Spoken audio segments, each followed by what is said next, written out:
Hi, this is Leah Ronice Rose Wilson, coming to you again with another part of my journey. I think I'm on beginning journey 5. I just finished my last number 4, chemotherapy number 4. But this is not about me today. This is about the queen of my heart, the lady that brought me into this world, the one and only, my mother, Rose Koger. She's going to come and she's going to sit and she's going to tell her journey. Well, she and I are the only two, as we know of, in our family who has had breast cancer. So we want to share what we know, that we might help somebody, that it will trigger something in you to make you go and get checked out because you didn't think that it was, what you thought it was. So I want her to tell her story. She's been 30 years, thank the Lord, cancer free. So I want her to come in and tell her story. In the next few minutes, you'll meet my beautiful mother, Rose Koger. Good afternoon, ladies, or good morning, or good evening, whatever the case may be. I just want to thank God, first of all, to give him the opportunity for being able to share my journey of breast cancer, being a breast cancer survivor, with you all. I thank God for my daughter, Leah, being my oldest daughter, giving me the opportunity to be able to share with you all my journey. Because everybody has a journey, and everybody's journey is different. But when you're dealing with breast cancer, most of the time that journey is basically the same. You go through the same journey, the same experience. First of all, let me introduce myself. My name is Minister Rose Koger. I am an ordained minister. And so, looking back on my life, I thank God for having that background history as being a minister and knowing the Word of God is what has graced me 30 years.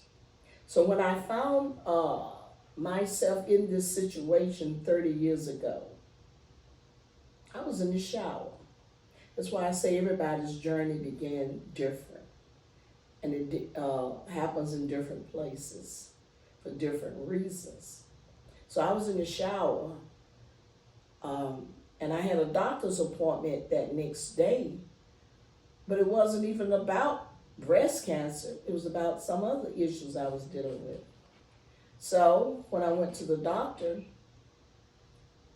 he examined me for what I went for, and he told me he couldn't, it's nothing, no big deal about what you're dealing with. It's all right.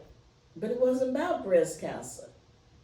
And then I had an oh, by the way moment. That's what I want to share with you. An oh, by the way.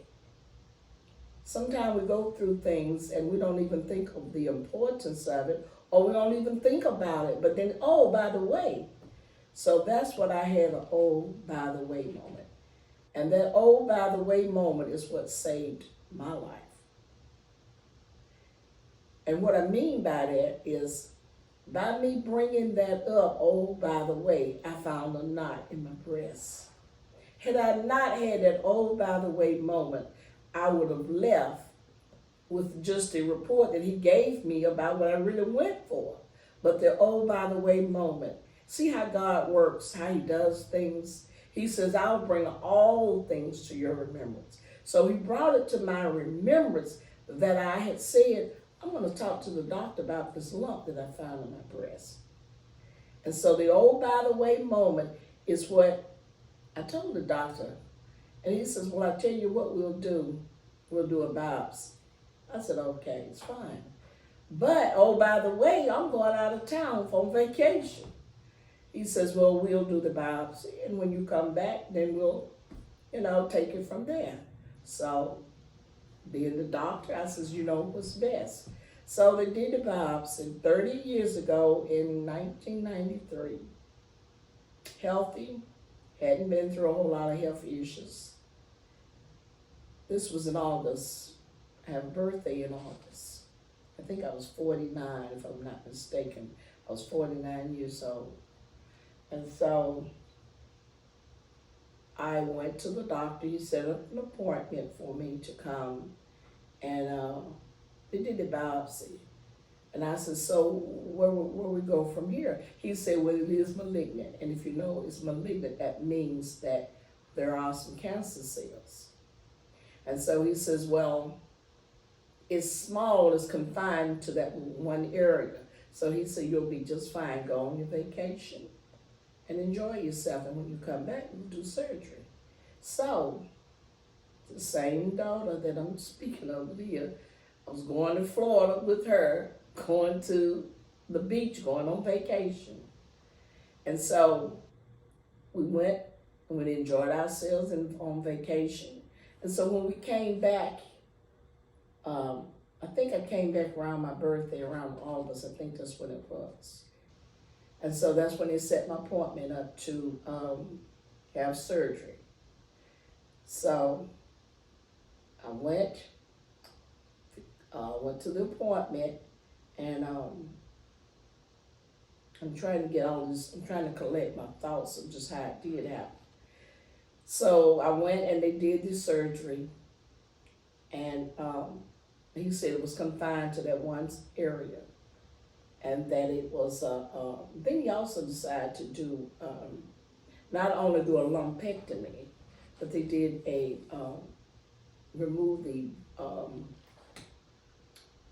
lymph nodes at the same time. So I went through that procedure, and I'm going to share something else with you that happened. When they brought me back to my room after they did the breast surgery, I had some very, how do I describe it? The pain was so intense where they had did the surgery on me. I'm going to show you another thing, how God had an angel prepared for me in the form of a nurse. And so when I started hurting real bad where they had done the procedure. And there was a nurse standing there.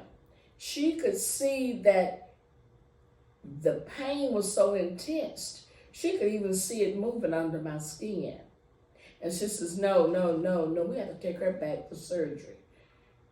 Had she not been there and saw that, what it was forming was a blood clot. Had she not seen that, with it throbbing and doing what it was doing, and she says, no, she's got to go back for surgery. That's what it was doing, was forming a blood clot. Had that blood clot got in my heart, it got in that area, I may not have been here. But God had that particular nurse right there for me to have enough knowledge to detect that something is wrong. So they took me back to the operating room, and they redid something in there, brought me back up to my room, and they kept me overnight, which really was supposed to be an outpatient, go home the same day, but because they had to redo it, they kept me overnight. So I went through that, brought me home. Well, fast forward 6 weeks later, when you go back for your 6-week checkup, the oncologist says, well, you know, what we're going to do is, I recommend that you have chemo. My first instinct, no, I'm not going to have no chemo. He says, well, why you don't want to have chemo? So somewhere in my mind, I had programmed my mind that they were going to put me in this big machine. It was going to burn me. And I know where I got that from. So I'm old enough to remember back in the 50s when you had TB and they put you in this machine. It's called an iron lung. It was really for tuberculosis. So in my mind, I'm thinking that's what chemo was about. So he says, well, I'm going to send you, refer you to an oncologist, and I'm going to let him explain it to you what chemo is all about. Well, fast forward, I went to my appointment, and the same daughter, Leah, she the one took me to my first chemo appointment. So they explained to me, took 2 hours and $200 is what it costs. $200 in 2 hours to explain to me what chemo was about. And he says, we're going to give it to you intravenous. He said, you can sit up or you can lay down. So either way, we're going to put it in your vein. So I says, well, that shouldn't be bad. Okay. So after he explained it to me and they began to do the process, the procedure, same daughter, Leah, we went and ate. This was on a Tuesday. And we went and ate, enjoyed it. Wednesday, I was fine. Thursday, same daughter, sitting at the breakfast table with me, and I say, you know what, I'm feeling sick, I'm feeling nauseated. So I went to bed, and from that point on, 3 weeks in the bed. I could get up, go to the bathroom, lay back down, back to the bed. Couldn't eat anything but stewed chicken that was the best thing that I could eat, that I enjoyed. Salt, vinegar, potato chips, and pickles. And so that's what I ate 3 weeks. So I wasn't able to do anything else but go to the bathroom and go back to bed. I got up the 3rd week because I had to have chemo every 3 weeks. So that's really not giving your body time to heal what was happening. That chemo was killing all the good cells and the bad cells. So it weakens your immune system. And so if your immune system is weak, you don't have nothing to fight anything. You don't have any fight. And so they even prepared me and told me probably that I would lose my hair because of the type of chemo that they had me on. I probably would lose my hair. So the doctor tried to prepare me for, that. So the second round of chemo, which would have been in September, the latter part of September of 93, is when I start seeing some hair loss. And the hair become weak. You can't comb it, you can't brush it. You lay down, I wake up, the hair's on the pillow. And it's very devastating to see, when you lose your hair. It's one thing to have your hair cut short, but it's another thing to actually lose your hair. Because your hair is a woman's crown in glory. That's what God put it on a woman's hair for her covering.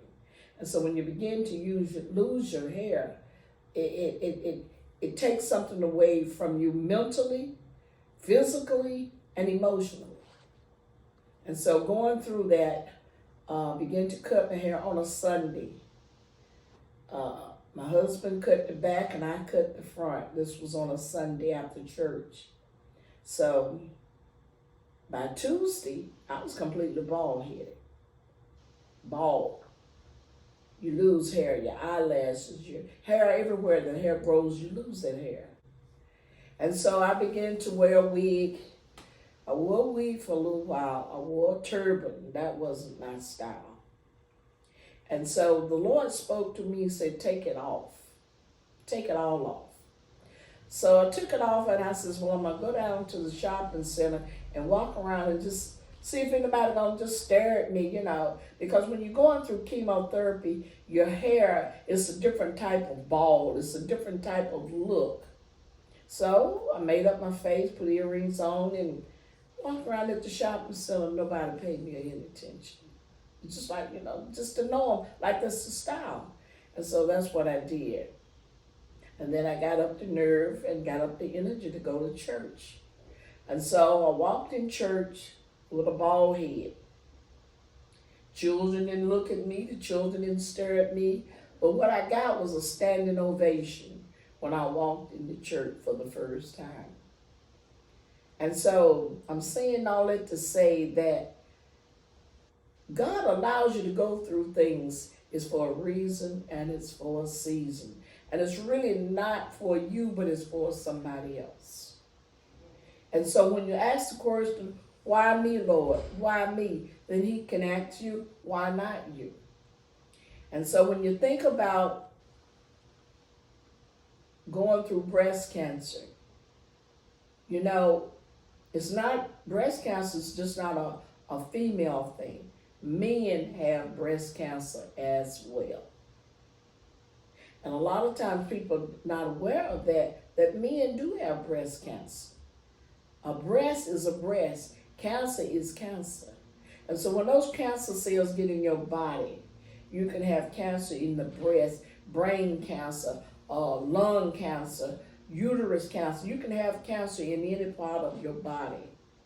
And so by having 4 daughters, it made me really want to make my daughters aware. Check your breast. Check it regularly. And don't just take, I've got a knot. Don't just take it for granted. Go to the doctor. Start getting your mammograms, ladies, as you become. And another thing about breast cancer, you can have, a lot of times people think it's an age thing, but cancer doesn't have anything to do with age. And another thing, cancer is not prejudice. It doesn't care what color you are, who you are, how rich you are, how poor you are. Cancer is what it is malfunctioning of the cancer cells, mutating themselves, in other words.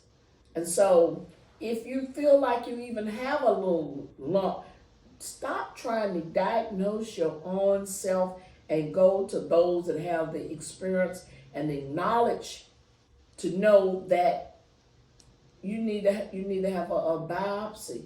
You need to have some tests done on yourself. And stop trying to diagnose your own case, because a lot of women are not here because of that. So after I finished the breast cancer session, which was 4 months of chemo, then the doctor told me, so well, the next thing is going to be radiation. I said, radiation? Yes, radiation, to kill any cells that the chemo didn't get. 33 treatments of radiation to be exact. I went every day for 33 days to have radiation. So I finished up the radiation, fast forward, finished up all the radiation. And the only side effect I found from the radiation, that it left the breast real black. And so they told me to take alcohol and clean that area, and that's what I did. And it was just like it was burnt. It really was like burnt tissue. And with that alcohol, it cleaned all that burnt tissue off. So again, 30 years ago, 1993, and today is November the 5th, 2023. By the grace of God, I'm still here. I've shared this testimony, I've shared this journey with many, many, many, many women. And I thank God I still have the opportunity to continue to share this journey, because that's what it is. You know, when you hear breast cancer, you think death. But when you go back in the Word and you look at all the different cases that God healed, the woman that had an issue of blood, the man that was blind, the man that was lame. You know, God is the same God today as he was, as we can call it back in the Bible days. He's still Jehovah Rapha. He is the God that heals.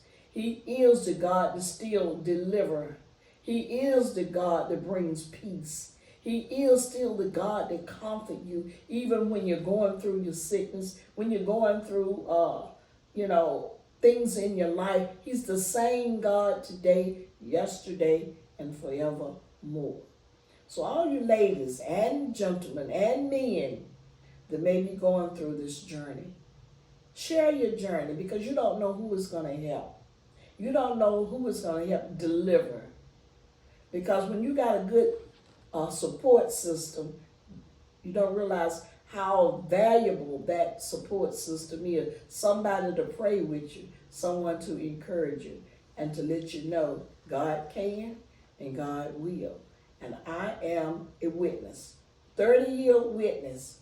Not only am I a breast cancer survivor, I am a breast cancer. I'm a survivor. I'm a warrior. I like to use the word warrior because not only have I gone through breast cancer, there's many other issues that I've gone through, and it makes you a warrior. A warrior is a fighter. And at 78 years old, I'm still going through different things, but the main thing is God brought me through the breast cancer, and He brought me through it for my daughter, because she's walking in my same footsteps, and she's gonna come through the same way that I came through, the same way that God brought me through it. He's bringing her through it, and that's why God prepared me, because He knew 30-some years later that your daughter is going to go through the same thing. But God. But God. But God. But God. Mm-hmm. And so we give God the praise. We give God all the glory, and all the honor belongs to Him. And once again, I thank God for this opportunity to share my journey. And it's not over yet. To God be the glory. And thank you once again. And I thank God that my mother is still here to tell the story. And I just want to put one little plug in. If you have a mother that's living, a lady that you call mother, please show her some love. No matter what you're going through, it's nothing that bad that can't be fixed. I cherish this woman. This woman was a gift to me. Even though a child should be the gift to the mom, this is my queen. There's nothing in this world I wouldn't do for this lady. And God blessed me to go through this and have somebody that's gone through it before me to help me get through it. It is a blessing. And I love you all, and we just want to make sure you are aware of what's going on. Yes, yes. It tells somebody, if you have a pain, anything going on in your body, yes. Tell somebody. Don't just try to self-diagnose yourself. Yes, Go get it checked out. Mm-hmm. There is insurance out there to help you. Yes. So you can't use that as an excuse. Please, people, your children, teenagers, young people in their 20s are getting breast cancer. Yes. Yes. So please, if you have anything in your body that's not like normal, go get it checked out. And once again, I just want to piggyback on something she just said. During the time of my cancer treatment, I didn't have the insurance. I had retired, but I didn't have any insurance at that moment. But they assured me there are foundations that will pay for your treatments. And guess what? That's how my treatments were paid, through some foundation. And so, like she said, there's help. There is help. Don't be afraid to seek help. Don't have too much pride to say, well, I don't have insurance. Seek help, because it's out there. It's out there. And God, but God. But God. And I thank God for God. And once again, I thank God again for my daughter, for me being able to be the forerunner for her, to have already went through this journey. And that's what you call a forerunner. I've gone before her. And so now God is going to bless her. In 30 years, she'll have the same testimony. Amen. And thank God. Thank you for watching.